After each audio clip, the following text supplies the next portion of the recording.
Bonjour, good morning, salam alaikum, Azul, Moté, Abari. Salut chère communauté, bienvenue sur la chaîne. Bonjour Canada, j'espère que vous allez bien et que vous passez une bonne semaine. Je vous retrouve aujourd'hui pour une vidéo que j'ai pu réaliser rapidement parce que j'ai une annonce à vous faire. Donc, le Premier ministre Justin Trudeau a nommé hier, mardi 26 octobre, le député de la Nouvelle-Écosse, Shane Fraser, nouveau ministre de l'Immigration lors d'un remaniement ministériel environ un mois après les dernières élections fédérales. Il remplace l'ancien ministre de l'Immigration du Canada, Marco Mendicino, qui prend désormais en charge le département de la sécurité publique du pays. Comme vous le savez, ce ministre de l'Immigration, l'ancien Marco Mendicino, celui qui a été remplacé hier, a fait un travail formidable, vraiment bravo et chapeau bas à lui parce que cette année 2021, il y a beaucoup de personnes qui ont pu immigrer au Canada. Bravo à Marco Mendicino. Le nouveau ministre de l'immigration, Shane Fraser, a 37 ans et nous lui souhaitons bonne chance, courage pour le travail. La question qu'on se demande maintenant, que moi-même je me suis demandé, est-ce que le plan d'immigration qui a été annoncé le 30 octobre 2020 va avoir des changements? Parce que dans ce plan d'immigration, qui a été annoncé le 30 octobre 2020, le Canada avait prévu d'accueillir chaque année plus de 400 000 nouveaux résidents permanents, soit 400 000 nouveaux résidents permanents en 2021, en 2022 et en 2023. En tout, ça va faire plus de 1 200 000 nouveaux résidents permanents d'ici l'année 2023. Pour l'année 2021, c'est très bien parti. Le Canada est sur la bonne voie pour atteindre cet effectif de 400 000 nouveaux résidents permanents. Vous savez qu'il a acquis beaucoup de personnes, surtout à travers le programme Entrée Express. Et pour l'année 2021, est-ce que ce sera toujours pareil? C'est la question que je me suis posée lorsque j'ai eu l'information hier sur les changements au niveau du ministre de l'Immigration. Donc, en faisant des recherches, j'ai vu les pronostics, à savoir qu'à court terme, Immigration Canada continuera de poursuivre ses principales priorités. Donc, lors d'une réunion qui a eu lieu le 21 octobre avec l'association des représentants des avocats et des consultants en immigration, Immigration Canada a déclaré que leurs trois priorités sont désormais d'atteindre leur objectif de 401 000 nouveaux résidents permanents pour l'année 2021, travailler le regroupement familial. Vous connaissez le programme qui consiste à regrouper les familles, à savoir si vous êtes au Canada et que votre famille est à l'extérieur, le fait de pouvoir les amener pour vous retrouver au Canada et la réinstallation des réfugiés afghans. Le Canada a accueilli beaucoup d'Afghans depuis ce qui s'est passé récemment en Afghanistan. Le plan d'immigration 2022-2024 ne devrait pas contenir de surprises car il continuera probablement avec pour objectif d'accueillir plus de 400 000 nouveaux immigrants chaque année. Et j'espère, je croise les doigts, j'espère que parmi les 400 000, il y aura des abonnés à ma chaîne Bonjour Canada.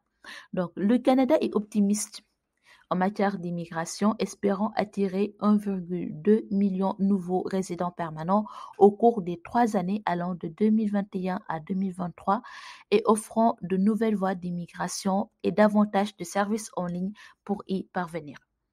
Donc, en octobre dernier, ils avaient publié le plan d'immigration pour 2020, 2021, 2022 et 2023. Pour 2022, il se peut qu'il y ait des changements. Donc, s'il y a des changements, ils vont nous le dire ces temps-ci.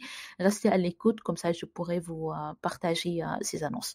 Pour 2022, regardez selon le programme d'immigration le nombre de personnes qu'ils ont prévu d'accueillir.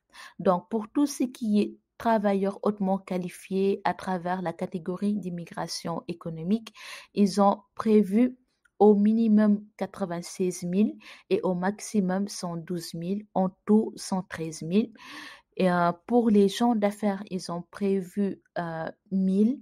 Pour le programme pilote économique, tout ce qui concerne aides familiaux, programme pilote agroalimentaire, programme pilote d'immigration dans les communautés rurales et du Nord, ils ont prévu 10 250 nouveaux arrivants. Pour le programme pilote d'immigration au Canada Atlantique, ils ont prévu 6 500 Le programme pilote d'immigration au Canada Atlantique, c'est un programme que je vous recommande vivement. Essayez ce programme, renseignez-vous sur ce programme. C'est un programme que je trouve qui est, entre guillemets, beaucoup plus accessible et rapide puisque c'est environ 6 mois pour venir au Canada. Ensuite, il y a le programme des candidats des provinces. Ils ont prévu environ 83 000 nouveaux immigrants. Pour le programme des travailleurs qualifiés et des gens d'affaires de Québec, ils n'ont pas déterminé parce que ça, ce n'est pas fédéral, c'est à voir avec le Québec. Donc, en tout, pour l'immigration économique, tous les programmes d'immigration économique, ils ont prévu 249 500. Pour tout ce qui concerne les regroupements familiale. Il y a beaucoup de personnes qui sont au Canada et dont leurs familles sont à l'extérieur du Canada. Donc, pour conjoints, époux de fait, partenaires conjugaux et enfants, ils ont prévu 81 000 programmes. Et pour tout ce qui concerne les programmes pour les parents et grands-parents, parce que vous pouvez amener votre parent ou vos grands-parents seulement si vous êtes Canadien ou résident permanent. Et pour ça, il y a le nombre spécifique qui est de 23 500 nouveaux résidents permanents. En tout, il y a 104 500 pour tout ce qui concerne les programmes qui concernent la famille. Et pour les réfugiés et personnes protégées, donc personnes protégées au Canada et personnes à charge à l'étranger, ils ont prévu 25 000 réfugiés en prise en charge par le gouvernement.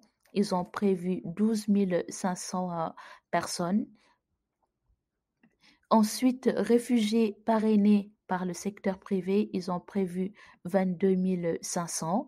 Et réfugiés désignés par un bureau des visas, ils ont prévu 1000 personnes. En tout, au total, pour le programme réfugiés et personnes protégées, ils ont prévu 61 000 personnes. Et tout ce qui concerne circonstances d'ordre humanitaire et autres, ils ont prévu 6000 personnes.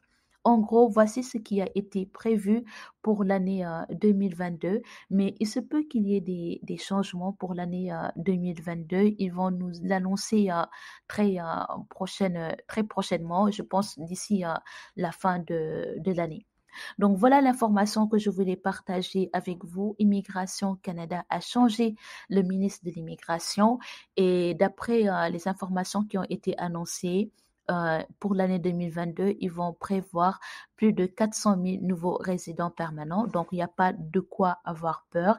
Et je pense que pour chaque programme qui a été annoncé, que j'ai les chiffres que j'ai donnés, essayez de voir quel programme vous correspond afin de faire partie de ces personnes qui vont être accueillies pendant l'année 2022 ou pendant l'année 2023 au Canada. Merci d'avoir regardé cette vidéo. Je vous souhaite une très bonne journée, très bonne soirée autant pour moi. Je vous retrouve demain pour une vidéo sur la thématique travail. Comme vous le savez, le travail, si vous trouvez au travail au Canada, votre immigration est assurée à plus de 90%. Donc, merci d'avoir regardé cette vidéo. Bonne soirée et à demain sur la chaîne Bonjour Canada. Bye.